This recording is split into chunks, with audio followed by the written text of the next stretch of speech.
नमस्कार मित्रांनो, स्वागत आहे आपल्या एका नवीन व्हिडिओमध्ये. तर मित्रांनो, महाराष्ट्र शासनाने एक नवीन योजना ही आणलेली, ती म्हणजे आता उद्योगासाठी तुम्हाला या ठिकाणी भांडवल या ठिकाणी देण्यात येणार आहे. तर या योजनेमध्ये कोणती व्यक्ती हे पात्र असणार आहे आणि त्यासाठी कागदपत्रे काय लागणार आहे, तर संपूर्ण माहिती आपण या व्हिडिओमध्ये बघणार आहोत. तर व्हिडिओला शेवटपर्यंत नक्की बघा. तर मित्रांनो, ही योजना व्यवसाय व उद्योग उभारण्यासाठी या ठिकाणी भांडवल व कर्ज योजना दिलेली. तर या योजनेचा लाभ म्हणजे काय, तर आपण आता बघणार आहोत. तर सर्वात पहिले या ठिकाणी दिलेले की या योजनेअंतर्गत अर्जदारास 10 लाखापर्यंत गुंतवणुकीची प्रकल्प मर्यादा असलेल्या व्यावसायिककरता अर्थसहाय्य उपलब्ध करून देण्यात येणार आहे.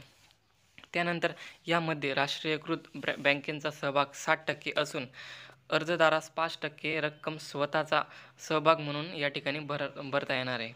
त्यानंतर राष्ट्रीयकृत बँकेने मंजूर केलेल्या प्रकल्प रकमेची 35% रक्कम महामंडळातर्फे बीज भांडवल म्हणून देण्यात येते. सदर 35% रकमेवर दर 4% व्याज आकारण्यात या ठिकाणी येते. त्यानंतर बीज भांडवल अर्ज योजनेच्या परतफेडीचा कालावधी 5 वर्षाचा असून बँकेने कर्ज वितरित केल्यानंतर त्वरित दुसऱ्या महिन्यापासून महामंडळाच्या बीज भांडवलाची वसुली सुरू केली जाईल. त्यानंतर बीज भांडवल वसुली हप्त्याचे आगाऊ धनादेश घेतले जातात. तर या ठिकाणी अशा पद्धतीने तुम्हाला या ठिकाणी लाभ मिळणार आहे. तर यासाठी तुम्हाला आवश्यक कागदपत्रे कोणते लागणार, तर या ठिकाणी ऑनलाईन अर्ज करताना उमेदवारास या ठिकाणी हे महत्त्वाचे कागदपत्रे लागणार आहेत. तर सर्वात पहिले तुम्हाला आधार कार्ड, त्यानंतर तुमचा रहिवासी दाखला लागणार आहे, त्यानंतर तुमचा उत्पन्नाचा दाखला, तुमचा तहसीलदाराने दिलेला या ठिकाणी उत्पन्नाचा दाखला लागणार आहे.